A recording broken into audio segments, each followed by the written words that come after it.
हर हर महादेव। दोस्तों, आप सभी लोग जानते हैं कि 20 दिसंबर 2024 यानी शुक्रवार को पड़ रही है पौष मास की षष्ठी तिथि।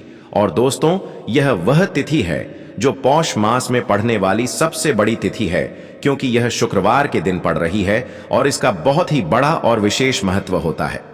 पूज्य गुरु जी ने कहा है कि अगर कभी भी मौका लग जाए और पौष महीने की शुक्रवार षष्ठी तिथि को पड़ जाए तो आप लोगों को 3 तुलसी पत्ते वाला उपाय तो अवश्य ही करना चाहिए। इन दोनों का संयोग बहुत ही कम आता है। इसी के साथ में गुरु जी ने अपनी शिव पुराण कथा में बताया है कि इस दिन आपको एक 3 तुलसी पत्ते वाला उपाय तो आपको अवश्य ही करना चाहिए, क्योंकि ऐसा दिन पूरे साल में सिर्फ एक ही बार आता है। और दोस्तों, आप सभी लोग जानते हो कि शुक्रवार षष्ठी तिथि का अगर सबसे बड़ा कोई उपाय है तो वह 3 तुलसी पत्ते वाला उपाय है।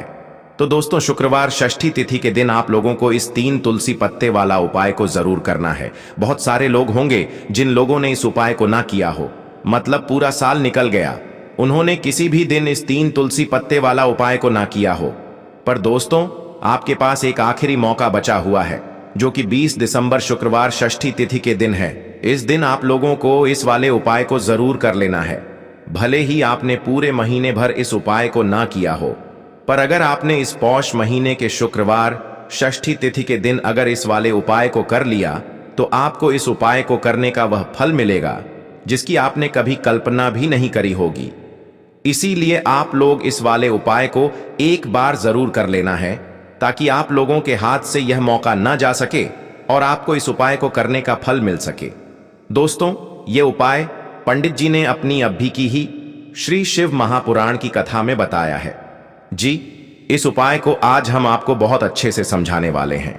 इस वीडियो को देखने के बाद इस उपाय को समझने के लिए आपको कोई और वीडियो को देखने की जरूरत नहीं पड़ेगी।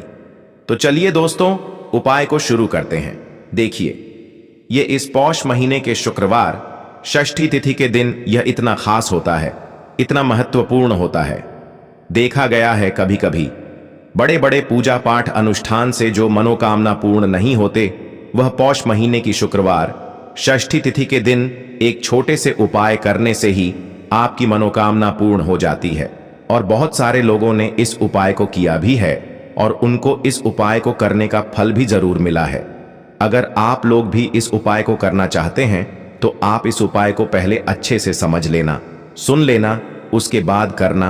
आपको इस उपाय का फल जरूर मिलेगा। और इस उपाय को कर लेने से आपके घर में चाहे किसी भी प्रकार की दुख और समस्या क्यों ना चल रही हो, आपको उसका कारण भी नहीं पता है कि भाई यह समस्या किस कारण से चल रही है। उसका कुछ भी कारण हो सकता है, जैसे पितृदोष हो सकता है या किसी भी तरह का मंगल दोष भी हो सकता है। तो इस दिन आप लोगों को यह वाला उपाय कर लेना है। ये एक ऐसा उपाय है जिस उपाय को अगर किसी विशेष दिन पर किया जाए तो भाई उस विशेष दिन का जो है वह तो हमें मिलता ही मिलता है, पर हमने उस दिन पर इस उपाय को किया है तो हमें उससे भी बड़ा फल मिलता है, और फल बहुत जल्दी मिलता है, क्योंकि आप इस उपाय को बहुत ही बड़े और विशेष दिन पर कर रहे हो। तो चलिए अब उपाय के बारे में बात करते हैं, लेकिन उससे पहले आप लोगों को यह जानना आवश्यक है कि आखिर यह उपाय किस समय करना है, किसको करना है और कैसे करना है। तो चलिए हम आगे आपको वीडियो में एक एक करके बता देते हैं। लेकिन उससे पहले अगर आप लोग हमारे चैनल पर पहली बार आए हैं या फिर मेरी आवाज आज पहली बार सुन रहे हैं तो हमारे चैनल को सब्सक्राइब जरूर कर लेना और इस वीडियो को लाइक करके कमेंट बॉक्स में श्री शिवाय नमस्तुभ्यम ओम नम शिवाय जरूर टाइप कर देना। तो दोस्तों, इस 3 तुलसी पत्ते वाला उपाय को हमें इस शुक्रवार षष्ठी तिथि के दिन कैसे करना है, किसको करना है, किस समय करना है और कहां पर करना है, यह सारे सवालों के जवाब आपको इस वीडियो में मिल जाएंगे। और जो यह वीडियो देखेगा भाई, उसको 3 तुलसी पत्ते वाला उपाय जरूर करना चाहिए, क्योंकि इस दिन तुलसी पत्ते का भी बहुत ही बड़ा और विशेष महत्व होता है। आ जाए 3 तुलसी पत्ते वाला उपाय की तो यह सोने पे सुहागा वाली बात हो जाती है और यह एक बहुत ही बड़ा उपाय हो जाता है इस शुक्रवार षष्ठी तिथि का। तो अब दोस्तों, इस 3 तुलसी पत्ते वाला उपाय को आखिर करना किसको है, सबसे पहले हम लोग वह बात जान लेते हैं। तो देखो, घर की जो बड़ी माताएं बहनें होती हैं, उन माताओं बहनों में से कोई भी एक बड़ी माता बहन इस वाले उपाय को कर सकती है। और दोस्तों, अगर आप चाहें तो अपने घर में से सभी सदस्यों को भी इस उपाय को करवा सकते हैं। अगर किसी व्यक्ति की खुद की कोई मनोकामना है, खुद की कोई दुख और परेशानी है जो कि वह अपने लिए ही करना चाहता है, इस वाले उपाय को तो वह खुद अपने लिए भी कर सकता है। बाकी अगर कोई घर में से ऐसा है जो कि अपने पूरे घर परिवार की सुख और शांति के लिए यह वाला उपाय करना चाहता है, तो भाई वह भी कर सकता है, उसमें भी कोई दिक्कत वाली बात नहीं है। कहने का मतलब यह है कि इस उपाय को हर एक सदस्य भी कर सकता है और पूरे घर परिवार के सदस्य के लिए घर की बड़ी माताओं बहनों में से कोई एक माता बहन भी कर सकती है। माताएं बहनें अगर घर में उपस्थित ना हो या वह यह वाला उपाय ना कर पा रही हो, तो फिर घर का कोई बड़ा सदस्य भी इस 3 तुलसी पत्ते वाला उपाय को कर सकता है, चाहे फिर वह पुरुष ही क्यों ना हो, उसमें कोई भी दिक्कत वाली बात नहीं है। उसके बाद में दोस्तों जो अगला प्रश्न निकल कर आता है वो यह आता है इस उपाय को लेकर कि आखिर इस उपाय को हमें किस समय करना है, सुबह के समय करना है कि शाम के समय करना है। तो देखो, इस वाले उपाय को आप लोग सुबह के समय भी कर सकते हो और शाम के समय प्रदोष काल में भी कर सकते हो।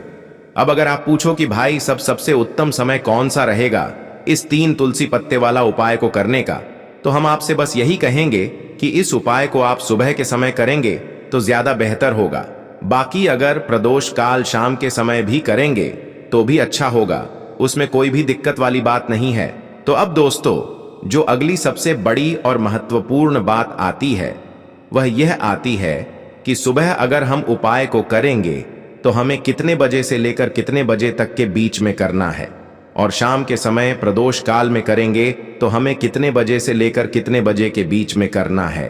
तो देखो, सुबह जितनी जल्दी हो सके आप उपाय को करने की कोशिश करना। बाकी अगर किसी कारणवश लेट भी हो जाओ, थोड़ी देर भी हो जाए, तो 10 या 11 बजे तक भी आप उपाय कर लेना, पर 12 बजे से ज्यादा देरी ना हो, ठीक है? इस बात का ध्यान रखना। उसके बाद में दोस्तों अगर शाम के समय प्रदोष काल की बात करें, प्रदोष काल का जो समय होता है वो शाम के 6 बजे से शुरू हो जाता है। मतलब शाम के 6 बजे से लेकर 7 बजे के बीच का जो समय होता है ये समय प्रदोष काल का समय होता है। तो आप इस उपाय को 7 या 8 बजे के बीच में भी कर सकते हो। मतलब शाम के 6 बजे से रात 8 बजे के बीच में आप कभी भी इस वाले उपाय को कर सकते हो, उसमें कोई भी दिक्कत वाली बात नहीं है। तो देखो दोस्तों, सबसे पहला उपाय देखिए, आपको क्या करना है, तुलसी जी के 3 पत्ते लेना है। अब देखो, शुक्रवार षष्ठी तिथि का दिन है तो घिरे हुए पत्ते आपको लेना है, ठीक है? आप 3 पत्ते तुलसी जी के लेंगे। यह इन पत्ते तुलसी जी के आपके घर में मान पूर्ण का वास कराएंगे, आपके घर में खुशियां लेकर के आएंगे, आपके घर में धन संबंधित परेशानियों को दूर करेंगे। देखो कैसे करना है, समझना।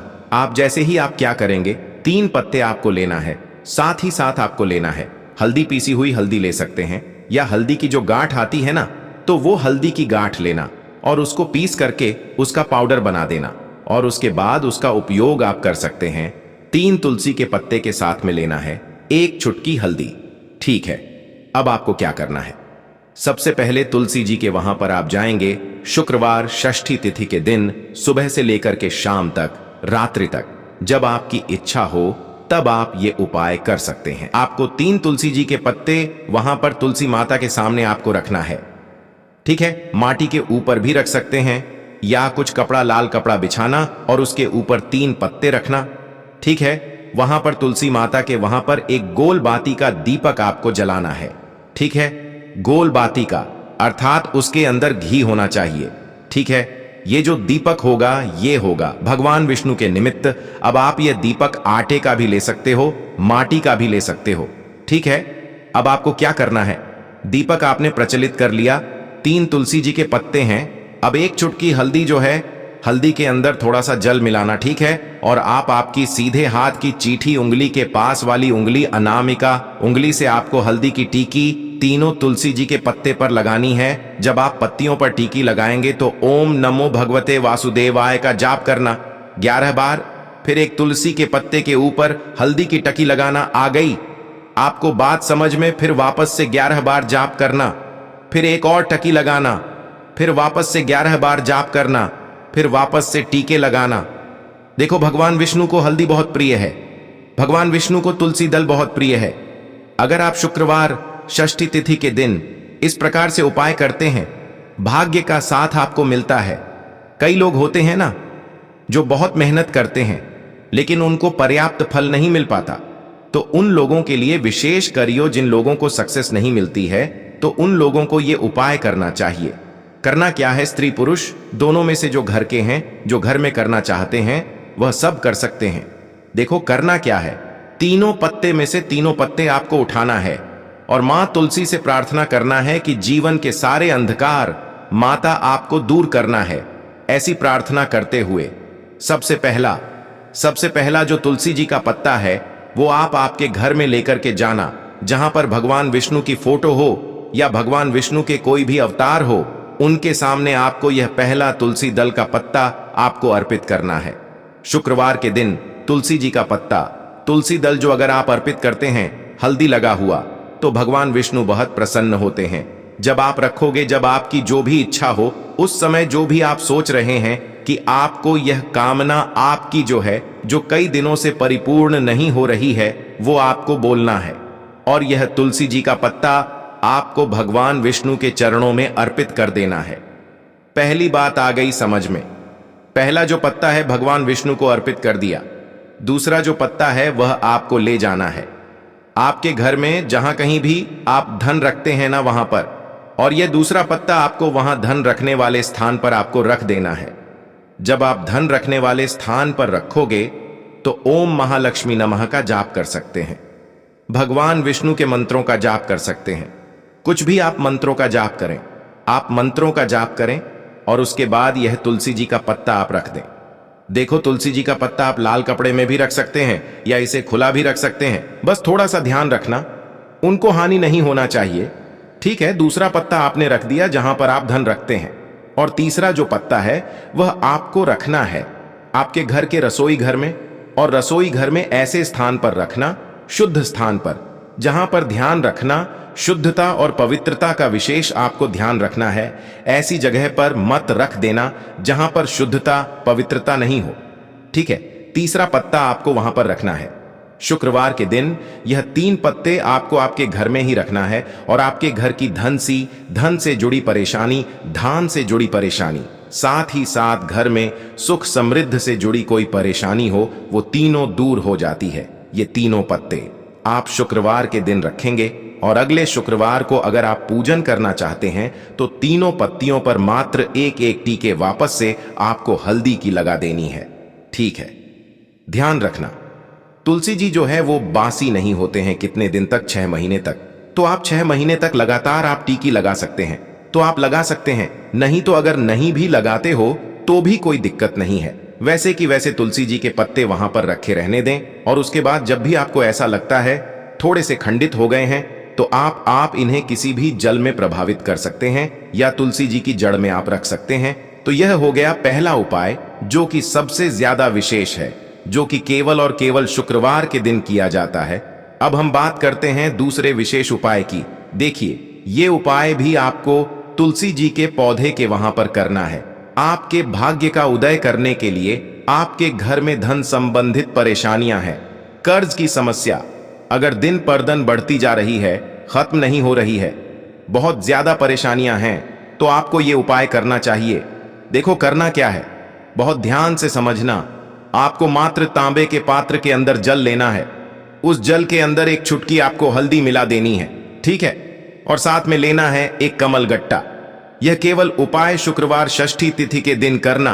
अगर आपको ऐसा लगता है कि आपके जीवन में अष्ट लक्ष्मियों का वास नहीं है, भाग्य का साथ आपको नहीं मिल पा रहा है, तो आप यह उपाय शुक्रवार के दिन कर सकते हैं, गुरुवार के दिन भी कर सकते हैं।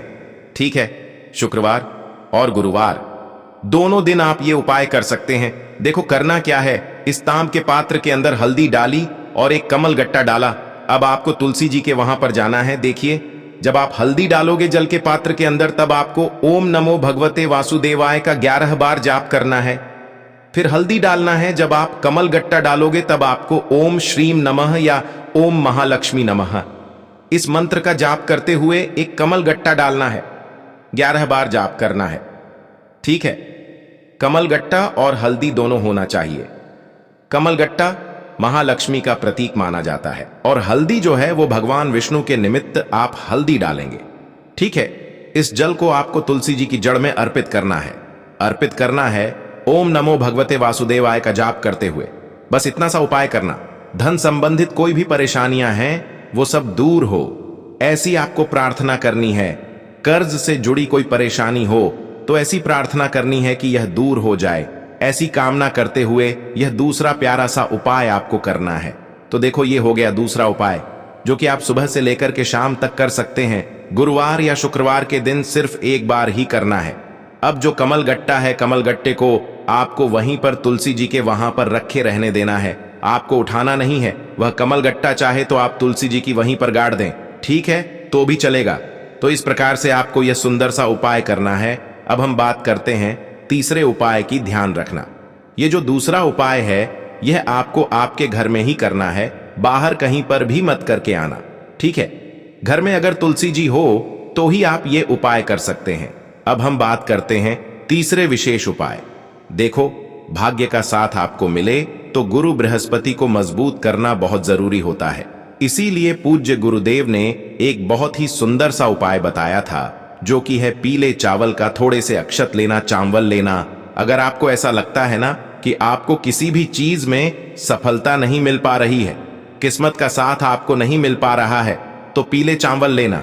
पीले चावल कैसे करोगे? 11 चावल लेना साबुत, उसके अंदर पीली जो पीला चंदन है वो आपको मिला देना है और चावल को पीला रंग कर देना है, ठीक है। साथ में लेना है एक बेलपत्र और साथ में लेना है तांबे के पात्र के अंदर जल, ठीक है। ये तीनों सामग्री लेकर के शुक्रवार षष्ठी तिथि के दिन सुबह से लेकर के रात्रि तक जब आपकी इच्छा हो तब आप ये उपाय कर सकते हैं। अब आपको क्या करना है? भगवान शिव के मंदिर में जाएंगे, जो एक बेलपत्र है वो माता अशोक सुंदर वाले स्थान पर आपको अर्पित करना है। डंडे का हिस्सा जलाधारी की तरफ होना चाहिए। उस प्रकार से आपको यह बेलपत्र अर्पित करना है। जब बेलपत्र अर्पित करोगे तब आपको कुंदकेश्वर महादेव का नाम लेना है माता अशोक सुंदरी वाले स्थान पर, ठीक है। अब जो चावल के दाने हैं, जो अक्षत लेकर के आए हैं, वह भगवान शिव के शिवलिंग पर आपको अर्पित करना है। जी, व्यक्ति की नौकरी ग रही हो, जो व्यक्ति परीक्षा में पास होना चाहता हो, तो इस व्यक्ति को अपने हाथों से इस उपाय करना है, तभी उपाय कम करेगा, ठीक है। इस उपाय को करने के बाद आपको 3 महीने उपाय आपको कब तक करना है? जब तक कि आपकी नौकरी नाग जाए। जब तक आप इस उपाय को नियम के साथ करो, आपकी नौकरी जरूर लगेगी। अब बात करते हैं दूसरे उपाय के बारे में। तो देखिए, दूसरे उपाय जो है, देखिए, इस उपाय के लिए आपको मात्र एक लौंग का जोड़ा लेना है, यानी कि 2 फूल वाली लौंग लेनी है। साथ में आपको मात्र थोड़ा सा शहद लेना होगा और इसी के साथ में आपको तांबे के पात्र के अंदर शुद्ध जल लेना होगा। अब देखिए, इन सभी सामग्रियों को लेकर के आपको भगवान शिव के मंदिर में पहुंच जाना है। देखें, यह उपाय आप सुबह से लेकर शाम तक कर सकते हैं। तो वह सबसे पहले तो आपके पास जो 2 फूल वाली लौंग हैं, उन्हें आपको शहद के अंदर अच्छे से डुबो है, यानी कि दोनों लौंग पर आपको अच्छे से शहद का लेपन कर देना है। अब आपको जो आपके पास एक लौटा जल है, सबसे पहले तो उसे शिवलिंग पर धीरे धीरे समर्पित करना है और श्री शिवाय नमस्तुभयम इसका जाप करते हुए समर्पित कर देना है।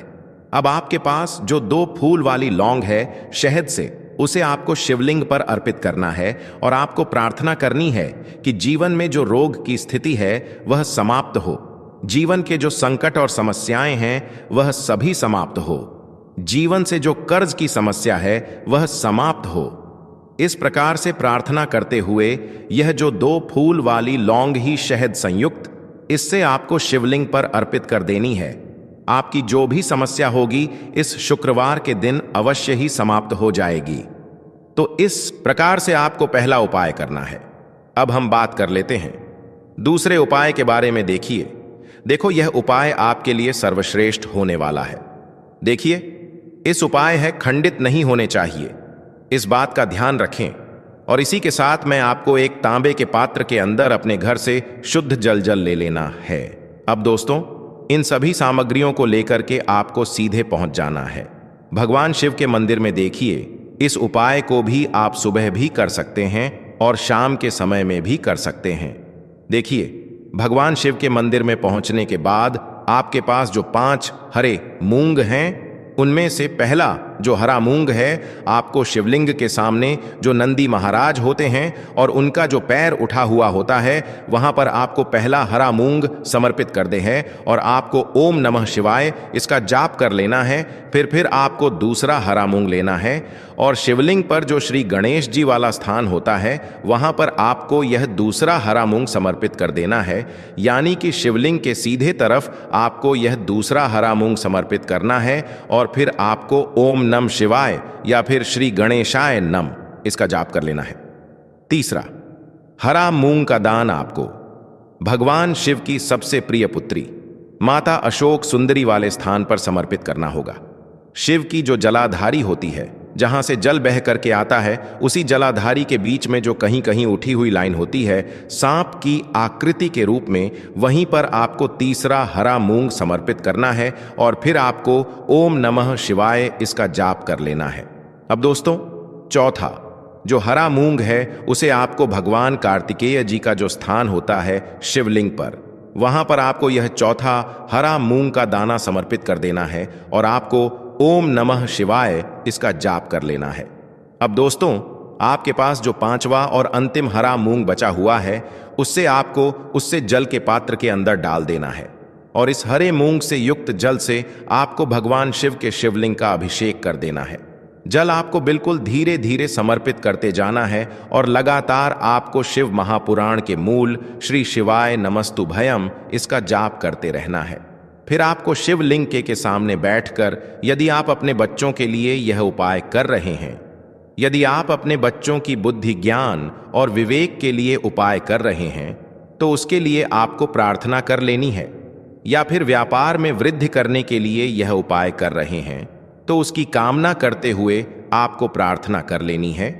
या फिर अपनी नौकरी के लिए कर रहे हैं, या फिर अपने इंटरव्यू के लिए, या फिर धन की प्राप्ति के लिए कर रहे हैं, जिस भी कामना के लिए आप उपाय कर रहे हैं, उसे परिपूर्ण करने के लिए आपको महादेव से प्रार्थना कर लेनी है और फिर आपको वापस अपने घर आ जाना है। पूज्य गुरु जी ने कहा है कि जो भी व्यक्ति इस उपाय को कर लेता है, तो यकीन मानिए आपके जीवन की जो सारे संकट, कष्ट और बाधाएं ही वह सभी समाप्त होंगे। अब हम बात करते हैं अगले उपाय की। इस उपाय के लिए आपको एक दीपक लेना है। दीपक आप मिट्टी का भी ले सकते हैं और शुद्ध आटा मढ़कर उसका दीपक भी आप तैयार कर सकते हैं। दीपक के अंदर गोल बाती का प्रयोग करना है और दीपक के अंदर आपको शुद्ध घी का प्रयोग करना है। इसी के साथ में आपको मात्र एक फूल वाली लौंग लेनी होगी। अब यह एक दीपक और एक फूल वाली लौंग लेकर के सीधा आपको पहुंचना होगा बरगद के वृक्ष के वहां पर। देखिए, सबसे पहले तो आपके पास जो एक फूल वाली लौंग है, उससे आपको बरगद के वृक्ष की जड़ में समर्पित करना है। देखिए, अगर आपके जीवन में कोई भी बड़ा संकट आने वाला है, कोई बड़ा कष्ट आने वाला है, तो वह इस उपाय के माध्यम से दूर होने वाला है। महादेव की विशेष कृपा रहेगी कि जो भी संकट आपके जीवन में आने वाला होगा वह भी दूर हो जाएगा। तो आपको एक लौंग समर्पित करनी है बरगद के वृक्ष की जड़ में और वहीं पर आपको जो है गोल बाती वाला दीपक जो आप लेकर के गए हैं, उससे भी वहां पर प्रज्वलित कर देना है वटकेयर करते हुए। देखिए, जब भी आपको जीवन में इस साल लगने लगे कि आपके जीवन में कुछ भी अच्छा नहीं चल रहा है, तब भी आपको उपाय करना है। तो इस प्रकार से आपको यह उपाय करना है। अब हम जान लेते हैं चौथे विशेष उपाय के बारे में। देखें, यदि आपके विवाह में, शादी में कोई भी समस्या आ रही है, यदि आपका जो कर्ज है वह दिन पर दिन बढ़ते ही जा रहा है, तो आपको यह चमत्कारी उपाय करना चाहिए। कोई भी समस्या अगर जीवन में है तो उसे दूर करने के लिए आपको उपाय करना चाहिए। मंगल दोष से जुड़ी हुई समस्या भी है, तब भी आपको यह उपाय करना चाहिए। देखिए, इस उपाय के लिए आपको एक तांबे के पात्र के अंदर अपने घर से शुद्ध जल लेना है और इसी के साथ में आपको एक छुटकी लाल चंदन लेना होगा। अब आपको क्या करना है कि जो लाल चंदन आपने लिया है, उसे आपको उससे जल के पात्र के अंदर डाल देना है और यह जल्द जो है आपको लाल चंदन से युक्त तैयार कर लेना है और यह लाल चंदन से युक्त जल आपको भगवान शिव के मंदिर में लेकर के पहुंचना है। लेकिन यह उपाय भी आप सुबह से लेकर के शाम तक कर सकते हैं। अब दोस्तों, यह जो लाल चंदन से युक्त जल है, इससे आपको भगवान शिव के शिवलिंग पर धीरे धीरे अर्पित कर देना है और आपको लगातार श्री शिवाय नमस्तु भयम इसका जाप करते रहना है। देखिए, यदि आपके जीवन में विवाह से युद्ध समस्या चल रही है तो आपको मंगलेश्वर महादेव का स्मरण करना है, और जीवन में अधिक कर्ज की समस्या है तो आपको आरण मुक्तेश्वर महादेव का स्मरण करना है। देखना, एक दिन आपकी सब तरह की समस्या जल्दी ही समाप्त हो जाएगी। तो इस प्रकार से आपको यह चौथा उपाय करना है। अब हम जान लेते हैं। तो दोस्तों, आज के इस वीडियो में हमने आपको 5 महा उपाय बताए हैं। जो भी आपको आसान लगे वह आपका